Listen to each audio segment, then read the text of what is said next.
ओम क्रिया बाबा जी नमः। मेरे परम पूज्य मोहनलाल बाबा जी, अमरज्योति जी बाबा जी और मेरे गुरु मेरे भाई अभिजीत भैया, आप सब बैठे हुए हैं यहाँ। आपके अंदर जो परमात्मा है उनको सबको मेरा प्रणाम। आज 3 साल हो गए क्रिया का पहला जो हमारा प्रोग्राम हुआ था, तो आज बराबर 3 साल हो गए। मुझे लगता है ये मेरा 3रा होते है।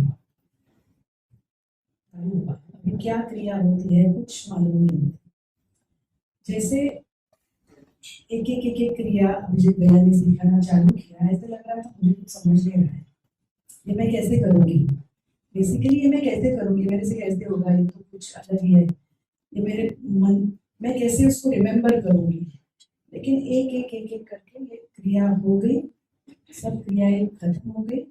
उसके बाद एक इनिशिएशन का प्रोसेस होता है। इनिशिएशन के प्रोसेस में जो 5-6 लोग थे उनको अलग अलग अनुभव आए, और मैं बहुत प्रैक्टिकल हूँ इसलिए मैं ऐसे किसी ने कुछ बताया इसलिए मैं उसके पीछे गई, ये मैं नहीं करती, नॉर्मली नहीं करती। वो जो अनुभव आया दीक्षा के टाइम वो कुछ अलग था, हर एक को अलग था। जैसे सबकी दीक्षा खत्म हो गई, हम सब रो रहे थे, बस सब रो रहे थे, सब रूपल बस सब रो रहे थे।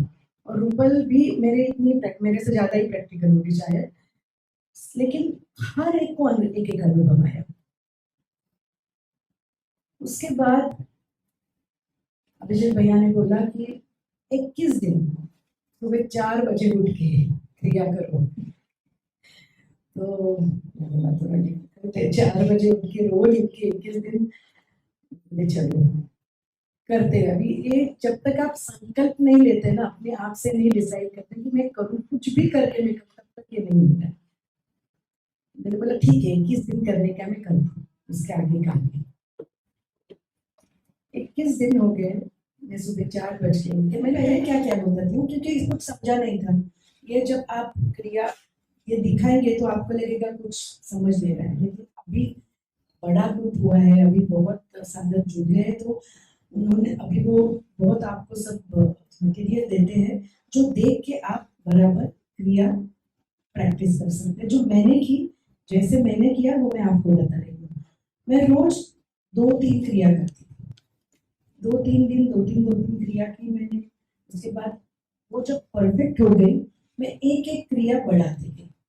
जब तक मुझे बुक देख के या कुछ देख के मैं जब तक मुझे नहीं आता था तब तक मैं ये जो अभी 8 क्रियाएं थी, जब 8 क्रियाएं दी गई थी तो एक टाइम आया कि ये मैं अभी विदाउट सीइंग द बुक मैं अभी ये एक साथ कर सकती हूँ करके।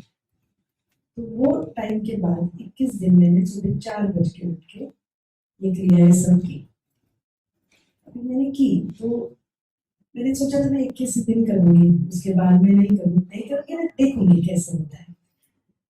लेकिन ये 21 दिन में एक अनुभव आना चालू हुआ। जो हम लोग कुंडलिनी जिसके बारे में बात करते हैं, मैंने सिर्फ सुना था तभी, लेकिन उधर जब हलचल हुई, उधर कुछ हुआ, मैंने अभी भैया आए भी थे तभी तो मैंने बोला हाँ इधर कुछ होता है, अभी कुछ होता है करके। ये छोटे छोटे जब अनुभव आप खुद एक्सपीरियंस करोगे ना, उसके बाद आज 3 साल हो गए, एक दिन भी ऐसे नहीं हुआ कि बाबा जी ने मेरे से क्रिया ना करवा के नहीं। ये 3 साल मैं और जो मैं दोनों के बारे में जानती हूँ इसलिए मैं बोल रही हूँ।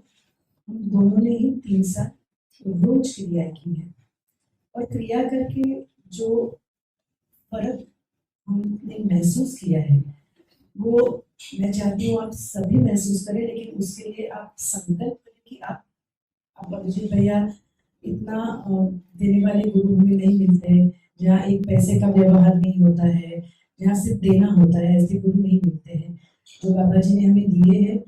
इसका मेंटली आजकल जो मुझे बहुत अच्छा लग रहा है कि यंग जनरेशन यहाँ है और मेंटल लेवल पे जो इसका असर होता है आजकल, डिप्रेशन, एंजाइटी, पैनिक अटैक्स इतने हो गए हैं, सोशल मीडिया है वो सब में से जाते जाते इतने सब हो गए हैं ना, तो ये सब में से डील करते हुए ये जो क्रियाएं होती है ना, ये हमें स्थिर करती है, मेंटली बहुत स्थिर करती है, कंसंट्रेशन बढ़ता है। मुझे मेडिटेशन कभी होता नहीं था, मालूम ही नहीं था आँख बंद करके थॉटलेस कैसे होते हैं, ऐसे लगता था। लेकिन क्रियाओं के बाद जब ये थोड़ा टाइम के लिए भी प्रोसेस होता है तो ये अभी जर्नी है, मैं नहीं कहती हूँ कि मेरा हो गया, बहुत लंबा जर्नी है, लेकिन एक स्टेप हो गया अभी उसमें कि 3 साल हो गए। और मैं अभिजीत भैया को इसके लिए बहुत बहुत दिल से शुक्रिया अदा करती हूँ कि उन्होंने मुझे ये पाथ पे शुरू कर दिया है और उनके गाइडेंस में ही अभी मैं आगे जो कर रही हूँ। और मुझे ये लगता है कि आप भी बहुत संकल्प लेके करो, स्टार्टिंग में टाइम नहीं है तो थोड़ा टाइम करो, लेकिन रोज करो, ये कंसिस्टेंसी बहुत ज़रूरी है अगर आपको आगे अनुभव लेंगे हैं। और वो अनुभव भी नहीं अटकने का ही है, अभिजीत भैया हमेशा कहते हैं, लेकिन जो प्रोसेस है इसमें एक I mean do it every day. तो बस इतना ही मुझे बोलना था। और आज बहुत इम्पोर्टेंट दिन है क्योंकि ऐसे बोलते हैं कि 3 साल बहुत इम्पोर्टेंट होते हैं क्रिया योग में, और आज मेरे लिए भी बहुत इम्पोर्टेंट दिन है और आप सभी यहाँ हैं तो बाबा जी, अभिजीत जी, बाबा जी, अभिजीत भैया और आप सबको मेरा बहुत बहुत प्रणाम। स्वागत है सबके अंदर बैठे आत्मा तत्व परम तत्व को प्रणाम करते हुए यह कामना करता हूँ कि आज का ये जो क्रम है ये आप सभी के लिए बहुत बहुत मंगलमय, कल्याणकारी। वैसे तो दीदी ने काफी कुछ अपने एक्सपीरियंस में शेयर करते हुए कन्वे कर दिया है, लेकिन जो मेरे विचार है वो मैं थोड़े आपके साथ शेयर करना चाहता हूँ। यह जो क्रिया योग दीक्षा हम ले रहे हैं, इसको हम अदर वर्ड्स में कह सकते हैं कि ये हमारा फ्रंटल लोब एक्टिवेशन प्रोसेस का ट्रेनिंग जो हमें सर दे रहे हैं, खुले हाथ से, खुले हृदय से, बहुत प्रेम से बांट रहे हैं। और मैं तो ये समझता हूँ कि 24 कैरेट गोल्ड फ्री में बढ़ रहा है। क्यों?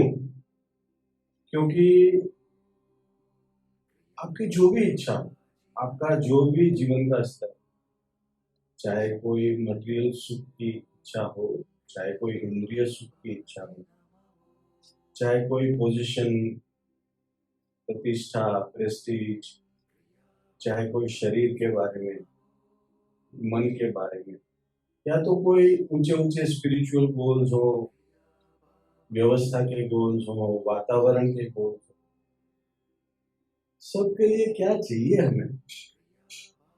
हमें चाहिए हमारे अंदर में ताकत, विचारों की ताकत। और विचार आते हैं हमारी समझदारी से। और ये जो फ्रंटल लोब एक्टिवेशन प्रोसेस है, फ्रंटल लोब जब एक्टिवेट होता है, हमारी समझदारी बहुत अच्छे अच्छे स्तर को छूती है।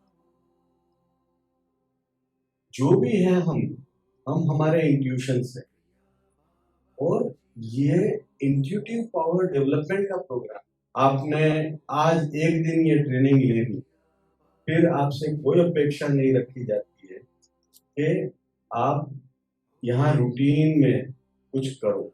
हाँ, यहाँ सत्संग होते हैं और काफी कुछ उपक्रम होते हैं, उसमें आप ज्वाइन करो तो वेलकम है, लेकिन आपसे कोई अपेक्षा नहीं है।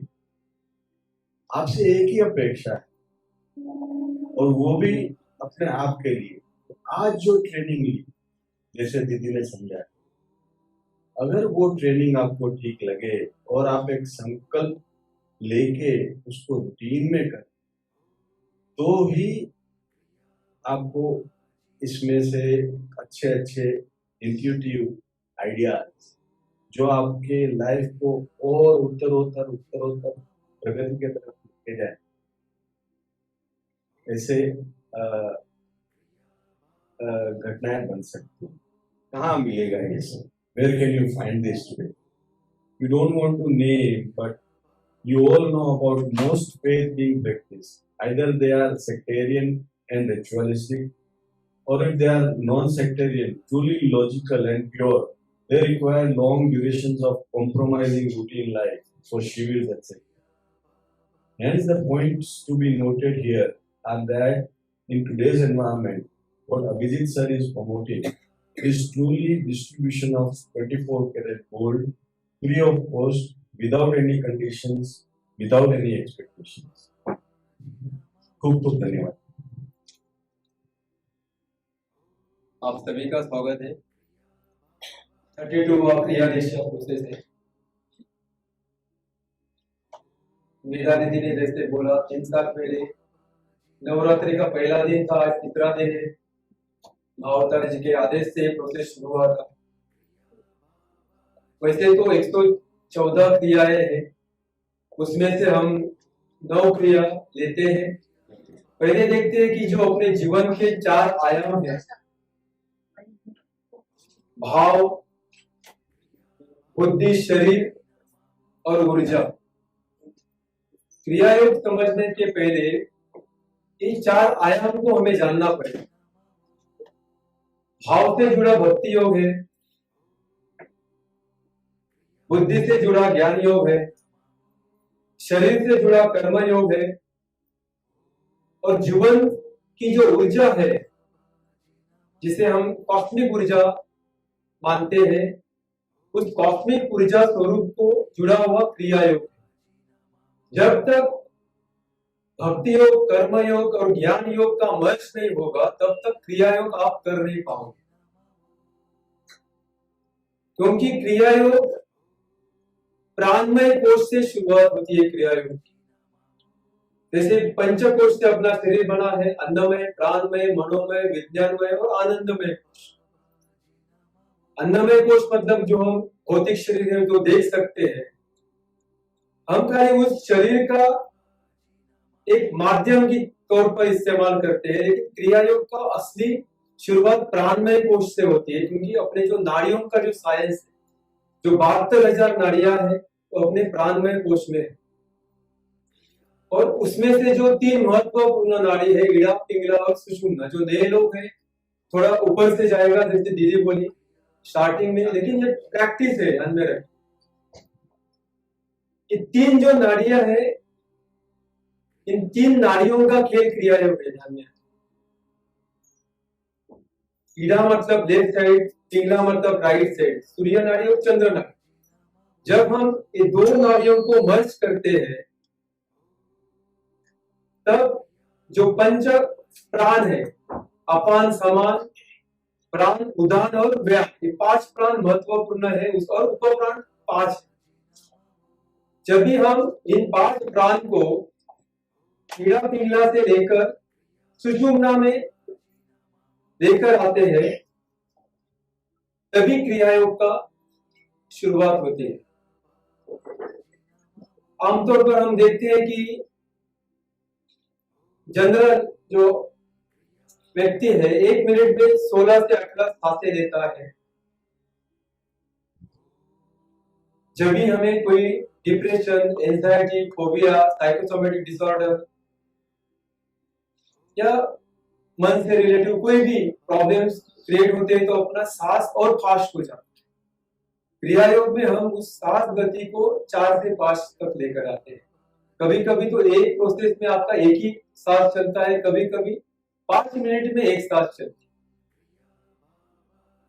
योगानंद जी ने इस प्रोसेस को जब वो वर्णन किया था तभी बोला था कि बाकी के जितने भी योग के प्रोसेस है, अगर उसे बैलगाड़ी की तरह मानेंगे तो क्रिया योग विमान मार्ग है। इतना फास्ट है, 3 साल में आपके 10 लाख जन्मों का कार्मिक अकाउंट खाली हो जाता है।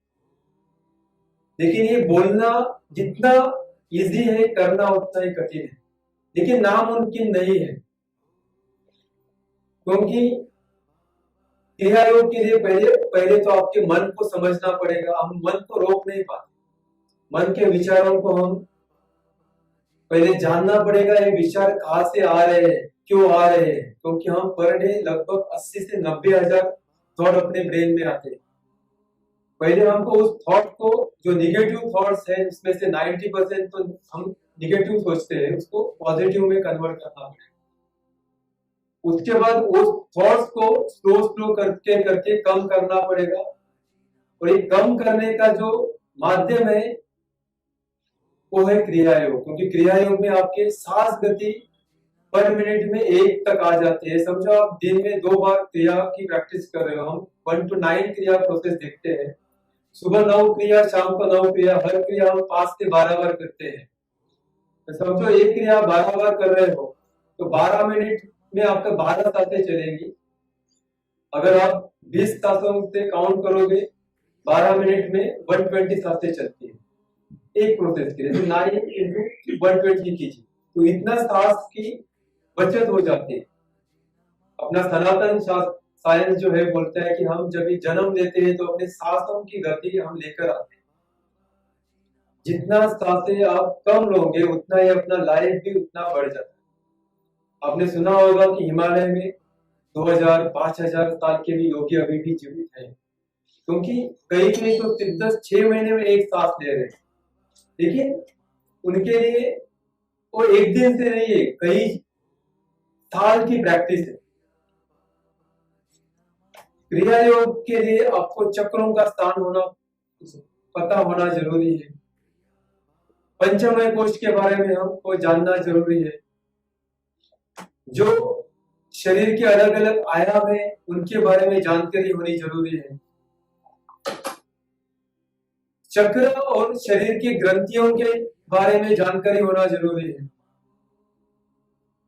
उसके बाद आपके जो प्राण है, 5 प्राण शरीर में कैसे ट्रेवल करते हैं उसके बारे में जानना जरूरी है। तो बेस है, जब तक बेस क्लियर नहीं होगा आप क्रिया प्रैक्टिस नहीं कर पाते हो। क्योंकि क्रिया जनरली गुरुत्वाकर्षण का नियम है, कोई भी चीज आप ऊपर फेंको नीचे आ जाता है। क्रिया में हम मूलाधार से उस ऊर्जा को ऊपर की तरफ लेकर जाते हैं।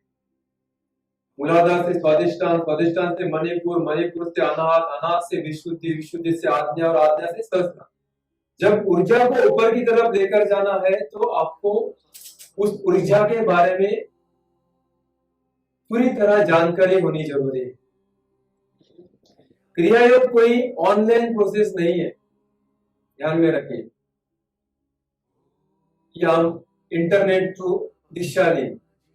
ये 1 to 1 प्रोसेस है। जब भी क्रिया योग करते समय अगर आप अवेयर नहीं होंगे, आपको पूरी आपकी तैयारी नहीं होगी, तब तक आप आगे नहीं बढ़ पाते। जो साधक सेल्फ रियलाइजेशन के लिए प्रयत्नशील है उनके लिए ही क्रिया योग है। और मैं भाग्यशाली हूं कि आप सारे आत्म प्राप्ति से जुड़े हुए साधक हो, इससे यहाँ पर आए हो। 800 करोड़ जो पॉपुलेशन है उसमें से 13% अध्यात्म से जुड़े हुए लोग हैं। उसमें से खाली 1.5% जो लोग हैं वो सेल्फ रियलाइजेशन की तरफ बढ़े हुए हैं।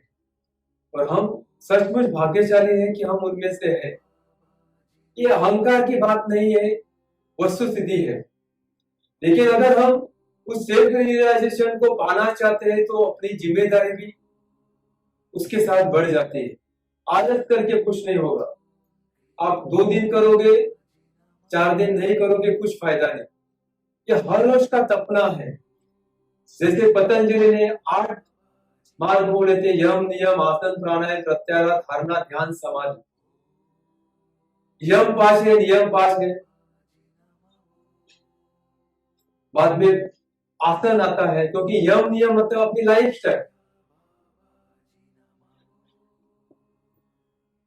जब तक हम अपनी लाइफ स्टाइल स्थिर नहीं करते, आहार विहार के ऊपर हम स्थिर नहीं हो जाएंगे, अपनी आसन की स्थिति हमारी स्थिर नहीं होगी। जब तक हम आसन में स्थिर नहीं होंगे, हमारा प्राण के ऊपर कंट्रोल नहीं आएगा, हम प्राणायाम को जान नहीं पाएंगे। जब तक हम प्राण के ऊपर कंट्रोल नहीं होगा, हम प्रत्याहार में प्रवेश नहीं करेंगे।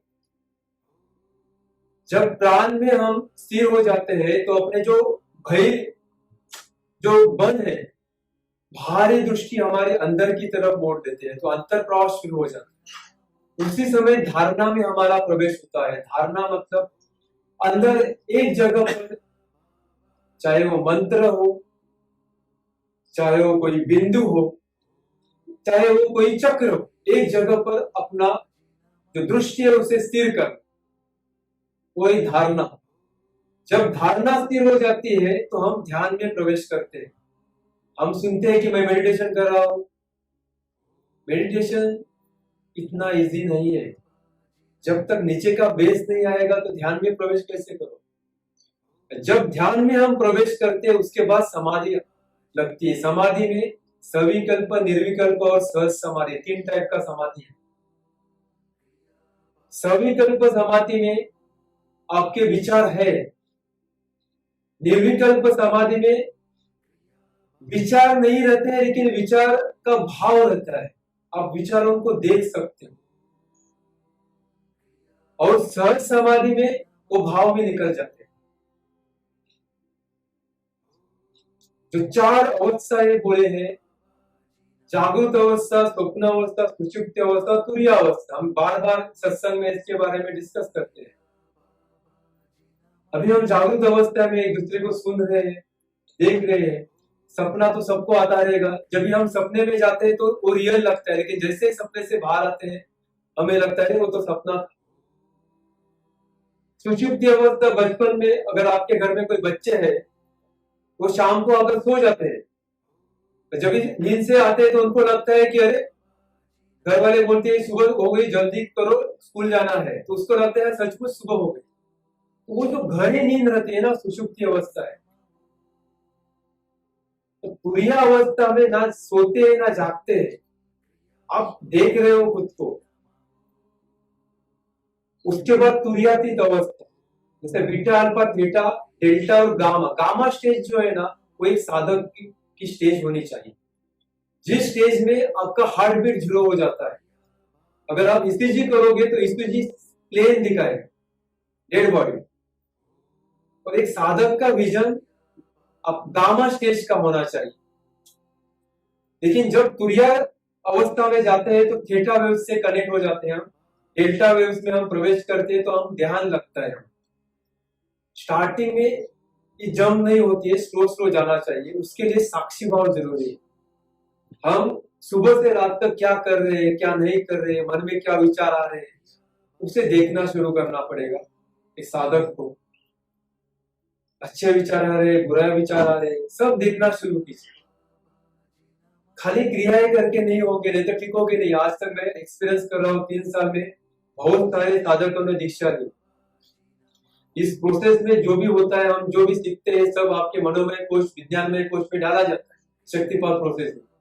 जब भी आप शरीर छोड़ेंगे आपके साथ जाएगा, लेकिन अगले जन्म क्यों, ये जन्म में क्यों नहीं?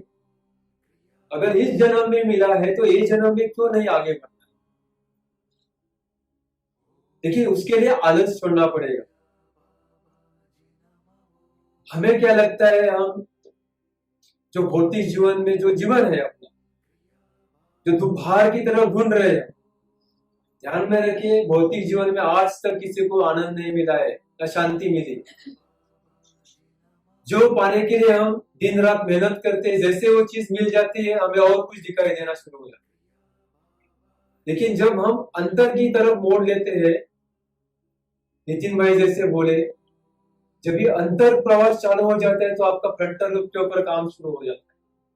फ्रंटल लोब क्या है?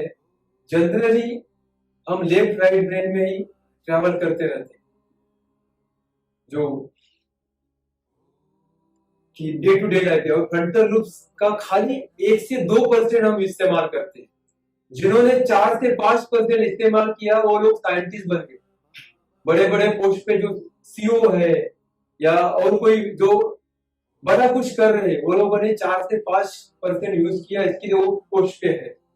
समझो अगर हम फ्रंटल लोब का 10% इस्तेमाल करना शुरू करेंगे तो क्या होगा? मैजिक होना शुरू होगा।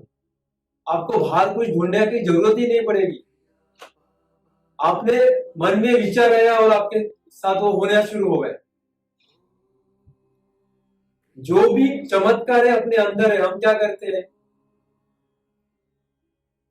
ढूंढते रहते हैं। हाँ, जरूरी है, ध्यान में रखो, स्कूल में जब हम जाते हैं ए फॉर एप्पल सीखना है, बी फॉर बैट सीखने के लिए हम स्कूल जाना जरूरी है। वो सीखेंगे नहीं तो डायरेक्ट कोई ग्रेजुएशन का पेपर लाके देगा, हमको कुछ नहीं समझ में आया। तो एबीसीडी सीखना जरूरी है, लेकिन बूढ़ा होने तक भी हम एबीसीडी सीखेंगे। हम क्या कर रहे हैं? बूढ़े हुए तो भी मंदिर जा रहे हैं, पारायण कर रहे हैं, मंत्र जाप कर रहे हैं। कब तक करेंगे? कब? हमें पता नहीं है सांस जाने के बाद वापस आने वाली है कि नहीं। समझो आपने सांस छोड़ी और आई नहीं वापस, तो क्या करेंगे आप?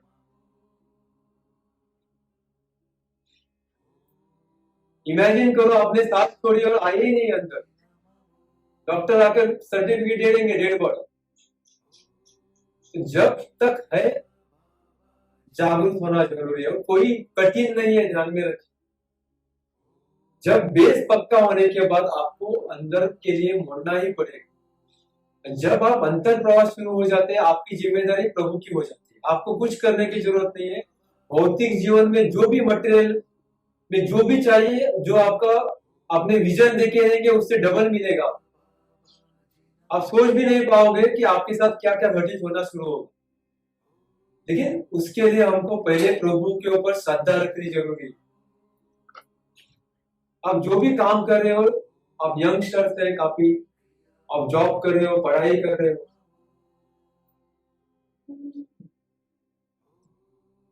सेल्फ रियलाइजेशन कोई कठिन नहीं है, ध्यान में रखिए।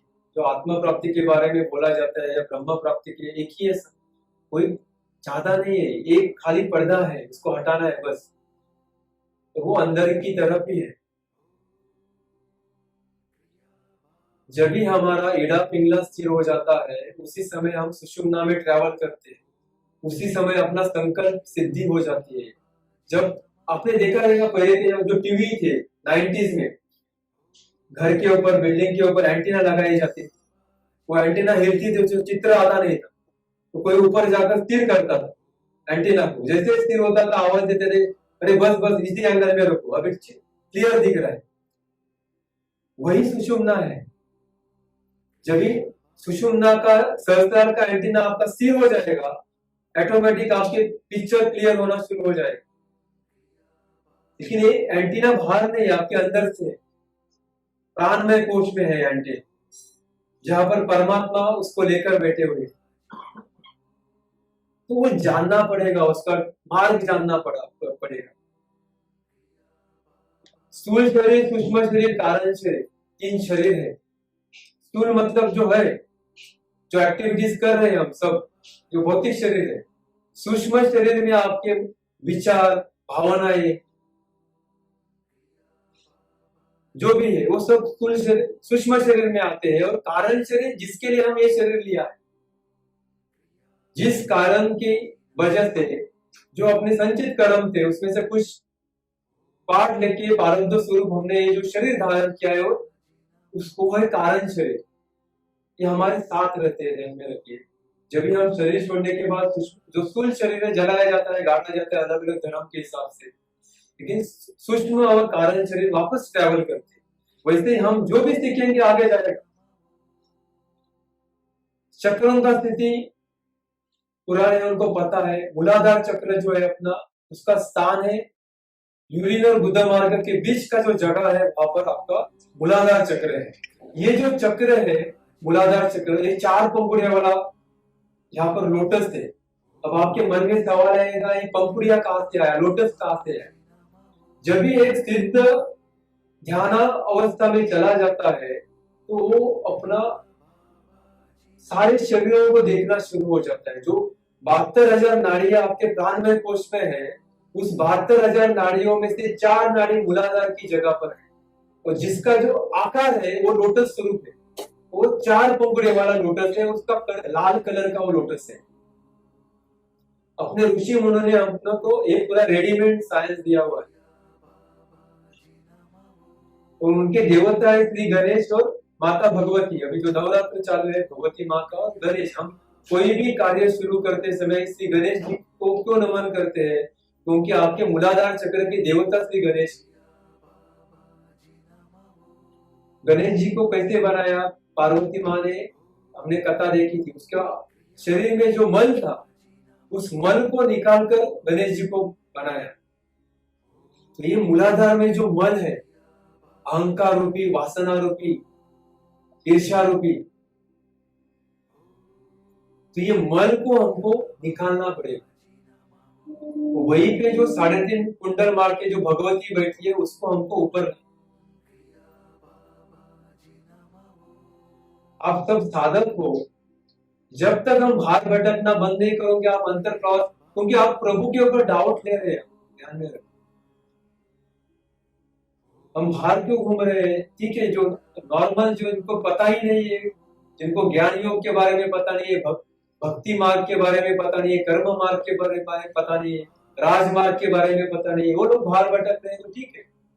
लेकिन हमको भावतार जी ने सब देखने के बाद भी हम बाहर भटक रहे हैं, मतलब हमारा उनके ऊपर भरोसा नहीं है और हम बोल रहे हैं हमारे साथ कुछ हो नहीं रहा है। भावतार जी का एक स्टोरी आपने पढ़ा रहेगा। एक साधक जब भी वो हिमालय में बैठे थे, वहां पर जाता है और बोलता है कि मुझे आपका शिष्य बनना है। तो भावतार जी उन्होंने मना करते हैं, लेकिन बार बार बोलने के बाद वो उधर से हटता नहीं। तो भावतार बोलते हैं कि आप जाओ और जंप, तो ऊपर से पहाड़ से वो कूद जाता है तो उसके शरीर का टुकड़ा टुकड़ा हो जाता है। वो श्रद्धा अपने अंदर है।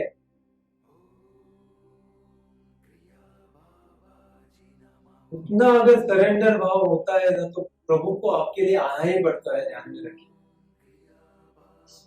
ये कथाएं अपने अंदर की श्रद्धा को जागृत करने के लिए बोली गई, बाहर रह नहीं गई। भावतार जी कोई ये भावतार जी नहीं है, ध्यान में रखिए। भावतार जी आपके अंदर ही है जो कॉस्मिक स्वरूप है। जब तक अपने अंदर के गुरु तत्वों को हम ढूंढेंगे नहीं, आगे नहीं बढ़ेंगे। चाहिए शरीरधारी गुरु चाहिए आपको एक मार्ग के लिए, लेकिन उसका भी एक लिमिट, लेकिन उसको ही पकड़ के हम रहेंगे तो हम अंदर जाएंगे नहीं, डिपेंड हो जाएंगे। जैसे बचपन से हम स्टार्टिंग में माँ बाप के ऊपर डिपेंड करते हैं, जैसे जैसे बड़े जो भी है अपने किसी न किसी को सहारे हम आगे बढ़ना चाहते हैं, लेकिन जो अकेले बढ़े हैं देखो वही सक्सेस हुए।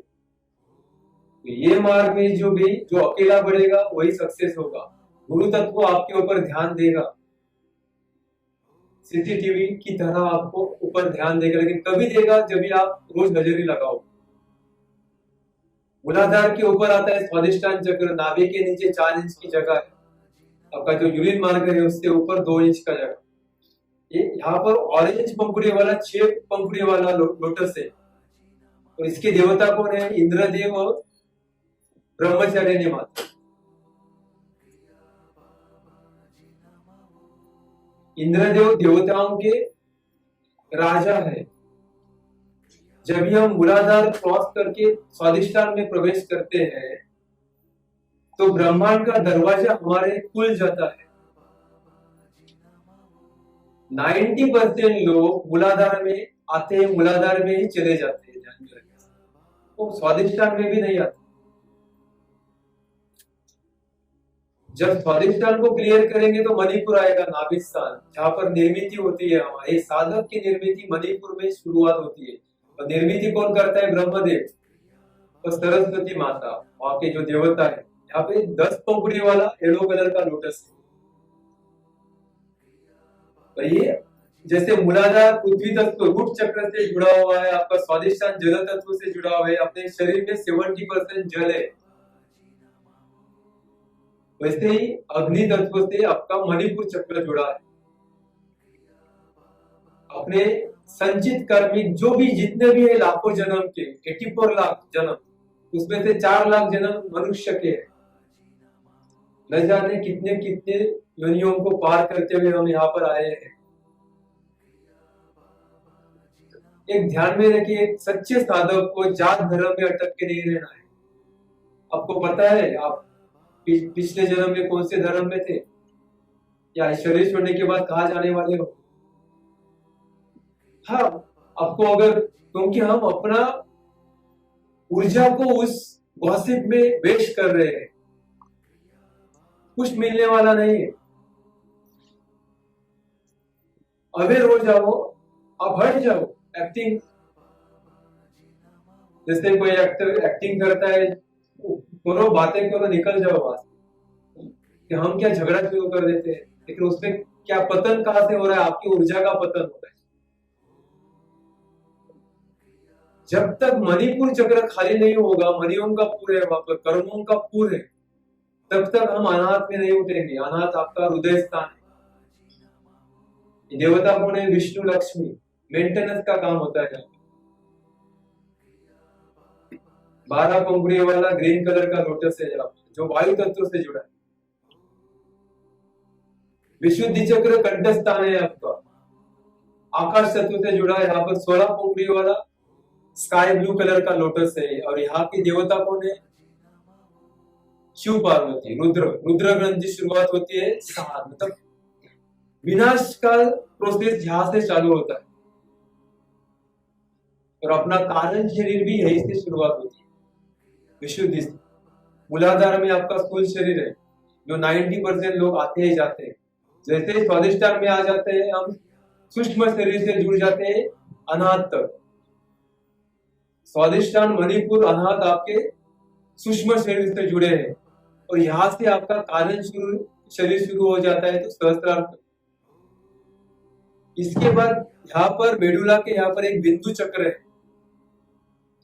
यहाँ पे कार्मिक अकाउंट की एक गांठ है, नोट्स है, बड़ी सी नोट्स है। और ये नोट को खाली करने का एक ही मार्ग है, वो है क्रिया योग। ये नोट तभी खाली छूट जाएगी जब ऊर्जा ऊपर की तरफ बढ़ेगी। जब तक नीचे के मार्ग हम बंद नहीं करेंगे, तब तक ऊर्जा ऊपर आ ही नहीं सकेगी। क्रिया योग में हम अलग अलग बद्दे लगाते हैं, अलग अलग मुद्राएं लगाते हैं, हम प्रैक्टिकल देखेंगे, जिसके वजह से नीचे का मार्ग पूरा लॉक हो जाता है। तो जो ऊर्जा जो है सुषुम्ना से जब मेडुला तक आ जाते हैं, तो धक्का देकर उसको खोल लेती है। तभी हम आज्ञा चक्र में आते हैं, जहां पर प्रभु ने हमें बिठाया। 2 पंखुड़ी वाला इंडिगो कलर का लोटस है वहां पर, जो पूरे ब्रह्मांड से जुड़ा है। और सहस्त्रार चक्र जो है सर के ऊपर 1000 पंखुड़ी वाला ग्रीन का, यहाँ पर पिंक कलर का लोटस में साक्षात जो परमात्मा का स्वरूप है, जिस स्वरूप में आप देखो उसे, वो बैठा है। आपने एक बात अभी सुनी रहेगी, सारे देवताएं नीचे है, यहाँ से नीचे आप यहाँ पर हो। यहाँ पे जो प्रभु का स्वरूप है, जो कॉस्मिक ऊर्जा स्वरूप है। लेकिन हम अपने ढूंढने से पहले हम नीचे ही ढूंढ रहे हैं सब कुछ। अगर सेल्फ रियलाइजेशन या आत्म प्राप्ति की तरफ बढ़ना है, अपने आप को जानना है कि मैं कौन हूं, नीचे वाले साफ रास्तों को छोड़ना पड़ेगा। अदरवाइज अलग अलग जन्म में हम जैसे आए वैसे गए, वापस वही हो।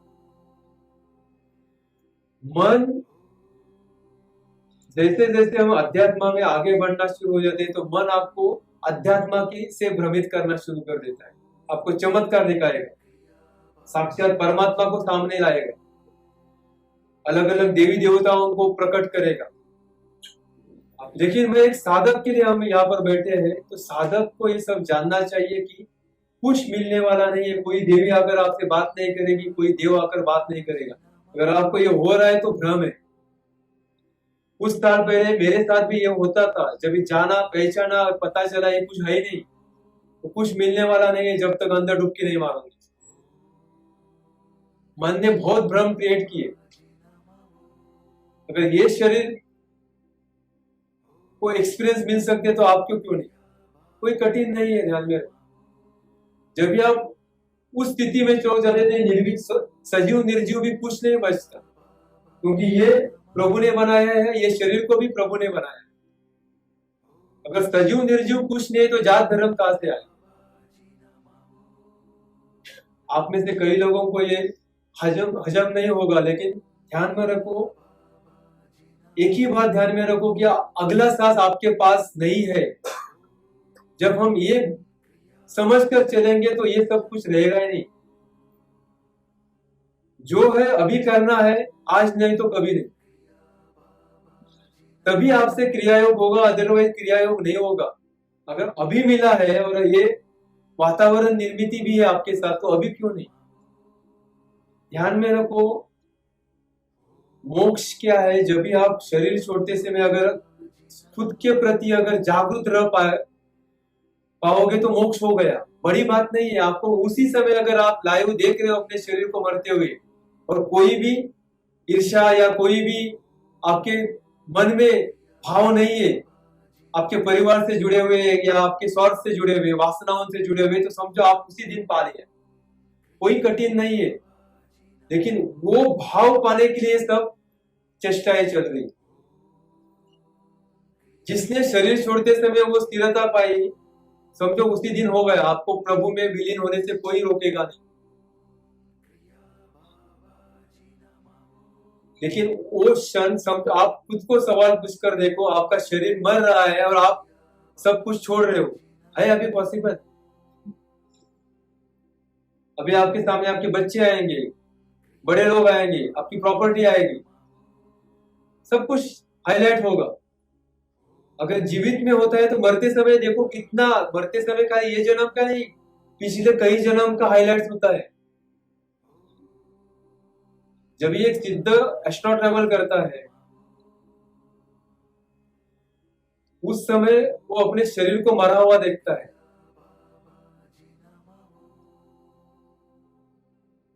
और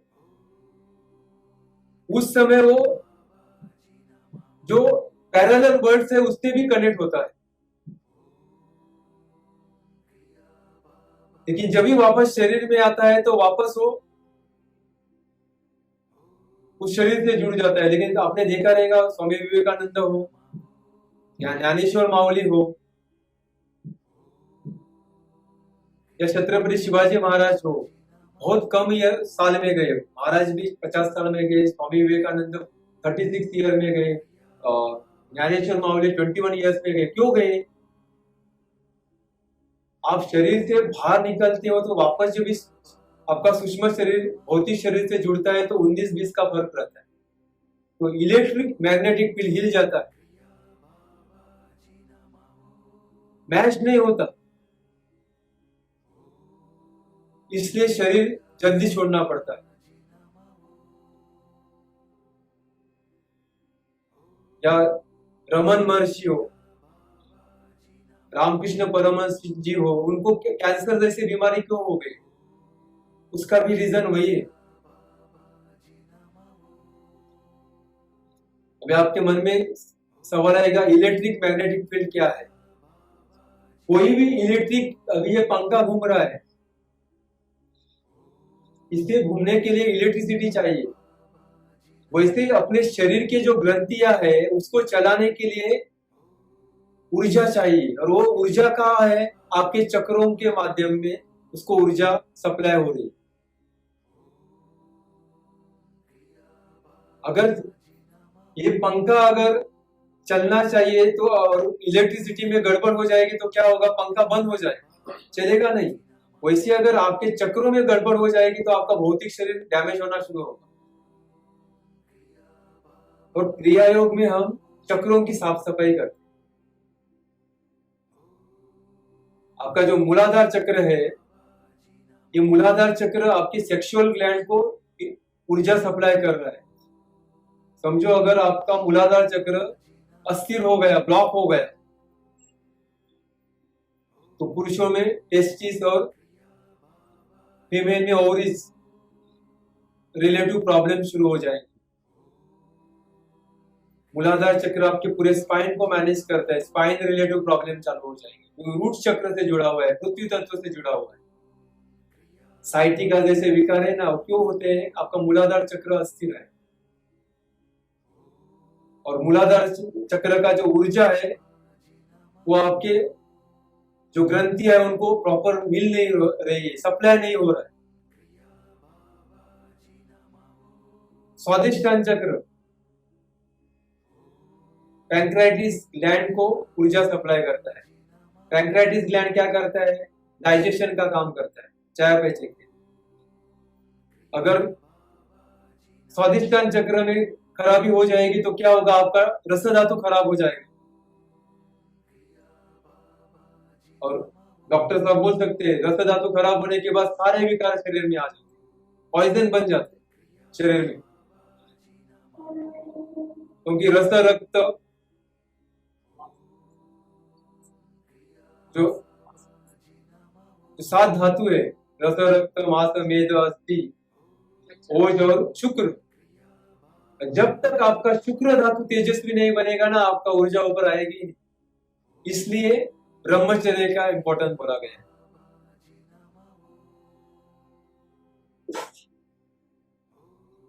मणिपुर चक्र एडर्नल ग्लैंड को ऊर्जा सप्लाई करता है। एडर्नल ग्लैंड क्या करता है? स्ट्रेस को मैनेज करता है। अगर मणिपुर चक्र में आपका गड़बड़ हो जाता है तो आपका जो स्ट्रेस रिलेटिव प्रॉब्लम क्रिएट होते हैं, क्यों होते हैं? कॉर्टिजोल हार्मोन का सिक्रेशन बढ़ जाता है। मैं साइंस के साथ बोल रहा हूं आपको, क्योंकि आपको समझ में आए बीमारियां शरीर में क्यों आती है और उसका रीजन क्या है, और चक्रों की स्थिरता क्यों चाहिए। साइंस समझ लो। अगर चक्रों को स्थिर करेंगे आप कभी बीमार नहीं पड़ोगे, हमेशा एक्टिव रहोगे 24/7, कुछ फर्क नहीं पड़ेगा। शरीर को खाने की भी जरूरत नहीं पड़ती है, बात न सोने की जरूरत पड़ती। उसके बाद अनाहत चक्र थाइमस ग्रंथि को ऊर्जा सप्लाई करता है। थाइमस ग्रंथि क्या है? प्रतिकार शक्ति को बढ़ाती है। हमारे अपनी प्रतिकार शक्ति अगर वीक हो जाती है, उसका रीजन क्या है? आपका अनाहत चक्र डिस्टर्ब है।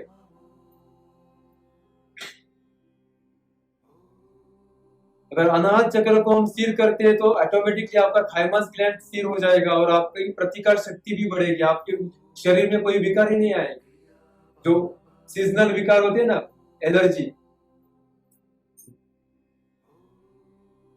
विशुद्धि चक्र थायराइड ग्लैंड को ऊर्जा सप्लाई करता है।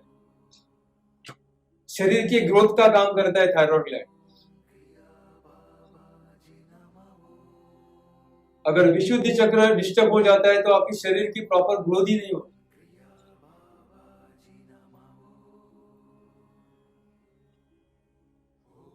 आज्ञा चक्र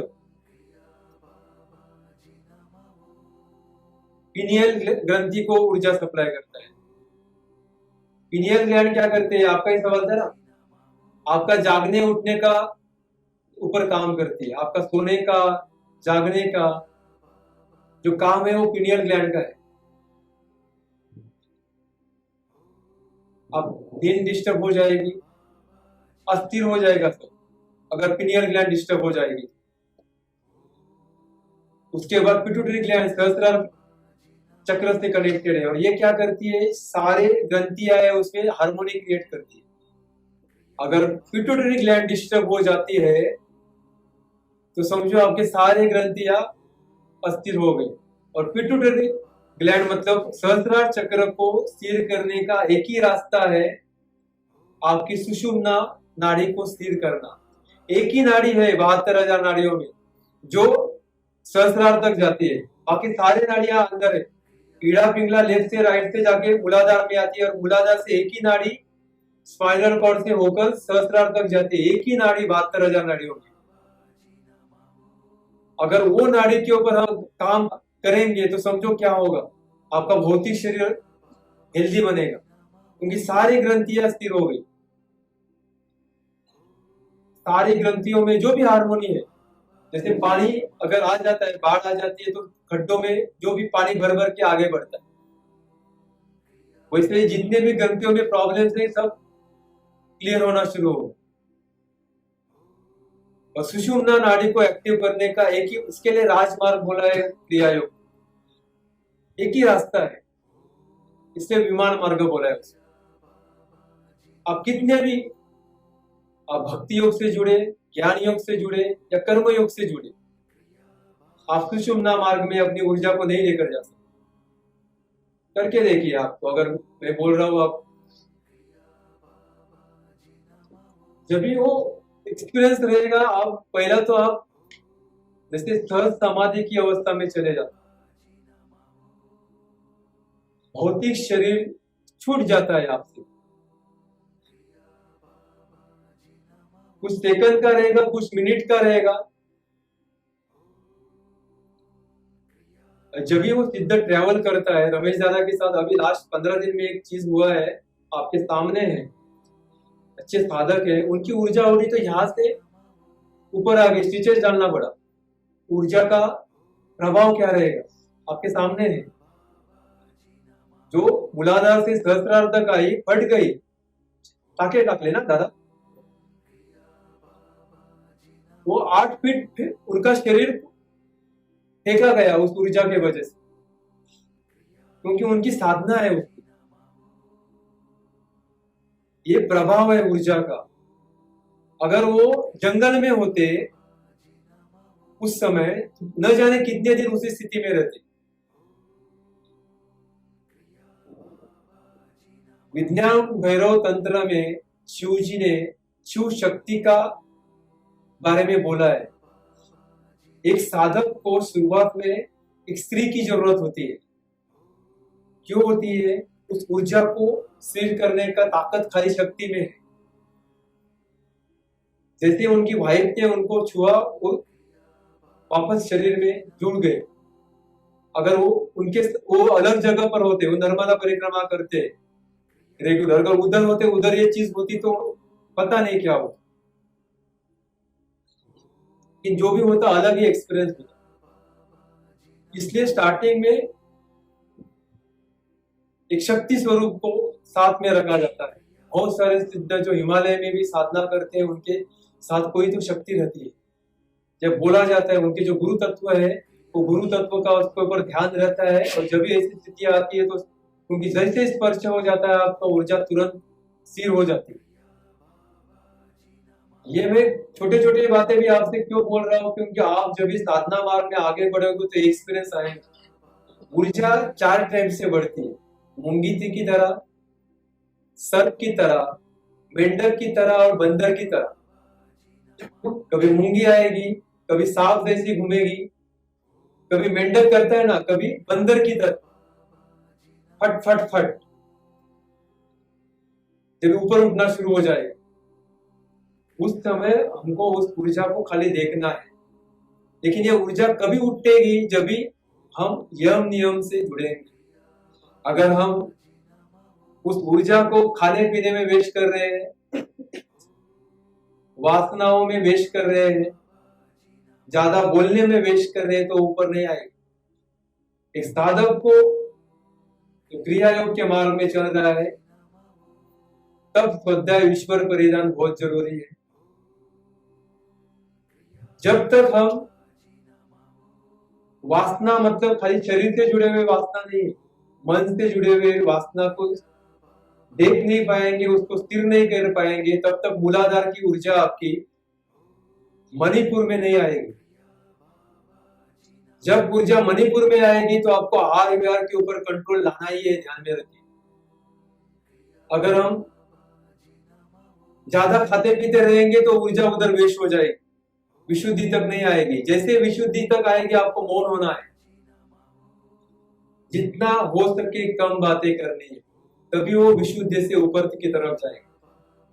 3 टाइप से ऊर्जा वेस्ट हो जाती है, वासना, खाना और बोलना। तीनों को हमको अवेयरनेस के साथ जानना है। आप रोक नहीं पाओगे, क्योंकि पानी को रोकोगे तो वो ऊपर से जाएगा। तो उसको रोक देखना है, पहला समझना है कि ये क्यों वासनाएं क्यों आ रही है, ये खाने की लालच क्यों आ रही है, ये मेदू वड़ा क्यों दिख रहा है बार बार।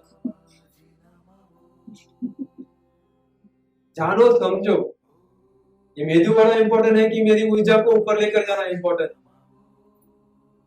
ये समोसा जरूरी है कि उस ऊर्जा को ऊपर की तरफ जरूरी है। उस समय एक ही सवाल पूछो कि मैं कल जिंदा रहूंगा क्या नहीं। बचपन से अभी तक बहुत सारे समोसे खाए, अगर शरीर नहीं रहेगा तो क्या फायदा। तो उस ऊर्जा को बचाना है। अगर आप 120 दिन इस संकल्प से जुड़े थे, मेधा दीदी बोली संकल्प चाहिए। अगर संकल्प 120 दिन में अपने पूरे सेल्स चेंज हो जाते हैं, अगर 120 दिन आप कर पाओगे तो आपका लाइफ स्टाइल आप वही हो जाएगा। बाद में मौन, इसके लिए गॉसिप से साधक को बचना है। जिधर गॉसिप चल रहा है, टाइम पास चल रहा है, दूर हटो। कुछ नहीं मिलने वाला। आपने जो भी साधना करके ऊर्जा एकत्रित की है वहां पर वेस्ट हो जाएगा, क्योंकि मन भी वही चाहता है कि मन को जब हम अपना मित्र बनाएंगे तो मन देखो आपके साथ, क्योंकि मन मनोमय कोश अपने साथ है अनेक जन्म से। उसको साथ लेकर ही चलना है, उसको रोक कर नहीं चलना।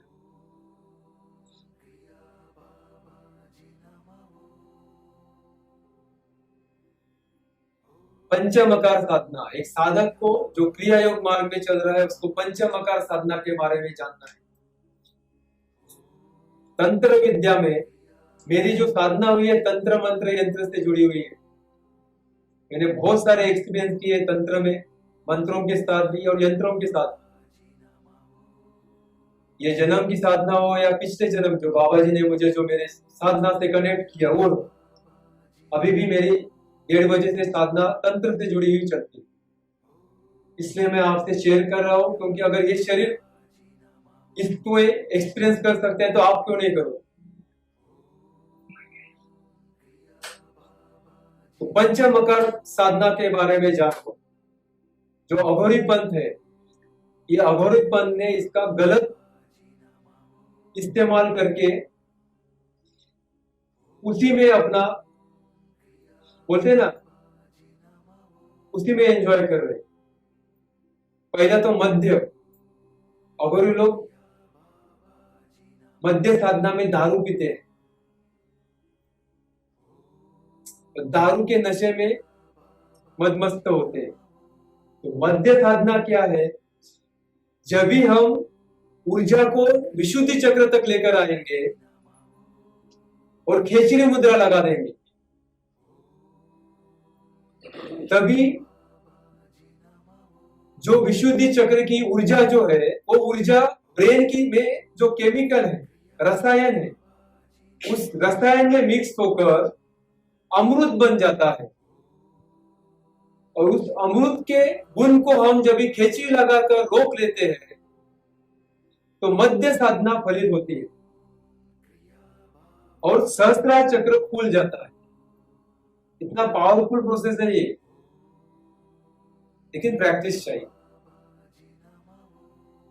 मांस, अगुरु ने इसका क्या किया, बलि देना शुरू किया मांस काटने के लिए। तो मांस वो नहीं है, टंग है, इसमें मांस है ना, मांस का टुकड़ा है, टंग अपना, हड्डी नहीं है। तो खेचरी सिद्ध करने को मांस साधना बोला। मत्स्य साधना, फिश नहीं है, ईड़ा पिंगला जो है अपने मछलियों जैसे, तो वो दोनों ईड़ा पिंगला को स्थिर करते हुए सुषुम्ना में लेकर आना, ये मत्स्य साधना है या मीन साधना बोलते हैं उसको। 4 नंबर है मुद्रा साधना। जब ये मुद्रा साधना साधक को सिद्ध हो जाती है तो सहस्त्रार का जो प्रकाश है, जो हम ज्योति दर्शन में एक्सपीरियंस करते हैं, उस प्रकाश को हम देख पाते हैं, वो मुद्रा साधना है। और 5 नंबर है मैथुन साधना। मैथुन मतलब सेक्स नहीं, उस प्रभु से जुड़ जाना, समाधि स्थित होना, वो मैथुन है, वो आनंद जो परमानंद का प्रोसेस है, जो ब्रह्मा तत्व से जुड़ जाना, वो मैथुन साधना है। तो पंचमकार साधना को आप समझो, पंचमकार कोई भार नहीं है, प्राणियों की हत्या नहीं है, दारू पीना नहीं है।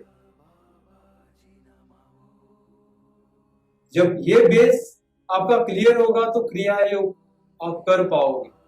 इसमें अगर कुछ डाउट है तो पूछ सकते हैं।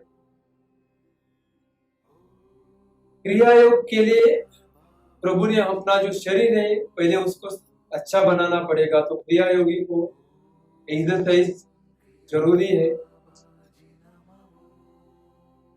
जो सूर्य नमस्कार करते हैं उनको सूर्य नमस्कार करना है, जो सूर्य नमस्कार नहीं कर पाते हैं, जो नीचे नहीं बैठ पाते हैं, वो फ्री हैंड एक्सरसाइज कीजिए, बैठे बैठे कीजिए, रोटेशन कीजिए, पीडीएफ में एक्सरसाइज रहेंगे, स्ट्रेचिंग एक्सरसाइज कीजिए। ये जो है सब बच्चों को जैसे ये करते हैं, बहुत सारे एक्सरसाइज है जो आपके चक्रों के साथ जुड़े हुए मसल है, मसल डीप टिश्यू से फ्री हो जाते हैं, जॉइंट फ्री हो जाते हैं। उसके बाद कुछ बेसिक प्राणायाम है, जैसे सूर्य नाड़ी प्राणायाम है, चंद्र नाड़ी प्राणायाम है, भस्त्रिका है, कपालभाति है, अनुलोम विलोम है, उज्जाई प्राणायाम है, ओमकार है, भ्रामरी है, वो करना जरूरी है। ये सब आपके भौतिक शरीर से जुड़े हुए हैं। उसके बाद 1 to 9 आपको क्रिया करनी है। हर एक क्रिया प्रैक्टिस के लिए आपको 5 मिनट लगता है, 45 मिनट लगेगा 9 क्रिया को, और उसके बाद मिनिमम 20 मिनट ध्यान करना है। तो लगभग 1.5 घंटा क्रिया प्रैक्टिस को लगती है। अगर आप दिन में 2 बार करोगे तो सुबह 1.5 घंटा, शाम को 1.5 घंटा। 1.5 घंटा सुबह शाम का नहीं हो रहा है तो एक टाइम तो करना ही है आप। इसलिए सुबह सुबह ब्रह्म मुहूर्त में हम बोलते हैं कि 3 से 6 में आप करो, क्योंकि वो समय खाली आपका रहेगा। लेकिन अगर 3 से 6 में आपको साधना करनी है तो आपको रात को जल्दी सोना पड़ेगा। 3 से 6 साढ़े 6 बजे का टाइम है जिसको अमृत वेला बोलते हैं या ब्रह्म मुहूर्त बोलते हैं। एक्चुअली 4:24 से 5:50 तक होता है टाइमिंग, लेकिन 3 से 6 का टाइम आप पकड़ सकते हो, आप साधना कर सकते हो। बाद में 6 से शाम के समय का जो टाइम है 9 बजे तक नॉर्मल है। 9 से 12 का टाइम है, वो टाइम में भी आप कर सकते हो। लेकिन 12 से 3 रात का जो टाइम है ना, गंधर्व काल में आपको साधना नहीं करनी है, क्योंकि जब भी हमारा सुषुम्ना से हम जुड़ जाते हो तो हम शरीर से डिटैच हो जाते हैं और शरीर अपना खाली हो जाता है। तो रात को 12 से 3 बजे पिशाच योनि का काल रहता है, तो आपके शरीर में पिशाच शक्ति का संचार होने का चांसेस बढ़ जाती है। तो रात को 12 से 3 अवॉइड करके आप कोई भी टाइम पे कर सकते हो। सुबह 5:40 से लेके 6:20 का टाइम हो, 11:40 से 12:20 का टाइम हो दोपहर का, शाम का 5:40 से 6:20 का टाइमिंग हो, या रात को 11:40 से 12:20 का टाइम हो। ये 4 टाइम में अपना सुषुम्ना नाड़ी चालू रहती है नेचुरली। अगर उस समय में अगर आप नाम जप या जप माला जो भी कर रहे हैं कर सकते हैं, रात का 12 का टाइम छोड़कर कीजिए, तो नेचुरली सुषुम्ना का परिवर्तन रहता है। नाड़ियों का परिवर्तन का जो काल है ना, वो टाइम, उस समय आप साधना के लिए अपना शेड्यूल देखकर उस समय में आप कर सकते हो। क्रिया योग की प्रैक्टिस करने के पहले खाने का जो समय है 4 घंटे का ब्रेक होना चाहिए। स्टमक आपका खाली होना चाहिए 4 घंटे पहले। प्रैक्टिस होने के बाद आप 15 मिनट के बाद भी खाना खा सकते हो, कोई प्रॉब्लम नहीं, क्योंकि क्रिया योग के बाद 20 मिनट हम लोग मिनिमम ध्यान करते हैं, तो आपका जो ऊर्जा है वो स्थिर हो जाती है, तो बाद में आप तुरंत बाहर आकर खाना खा सकते हो 15 मिनट के बाद। लेकिन 4 घंटा आपको अवॉइड करना है। ऊर्जा को बचाना है, शरीर को उतना ही देना है जितना जरूरत है। अगर आप सेल्फ रियलाइजेशन की तरफ बढ़ना चाहते हो तो खाने के लिए जीना नहीं है, जीने के लिए खाना है। ध्यान में रखो। एक ऐसी स्थिति आ जाती है जब इस शरीर से लेन देन ही नहीं होता है। शरीर क्या खा रहा है, क्या पी रहा है, क्या कर रहा है, वो सिद्धों की स्थिति है। हम कभी कभी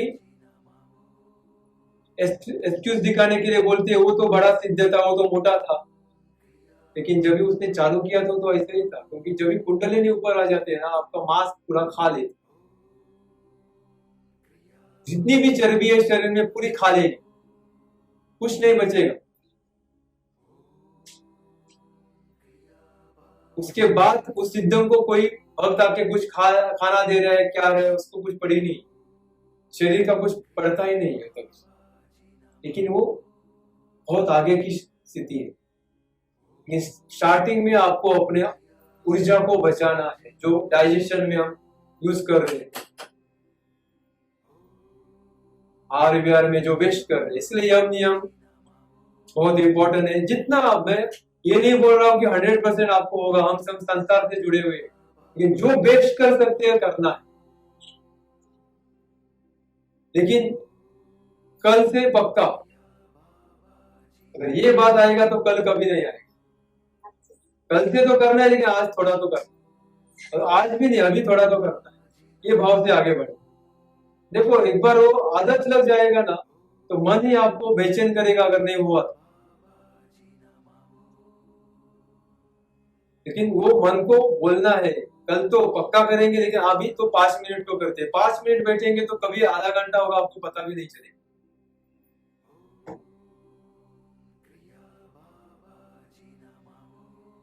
ये बेस हो गया क्रिया का।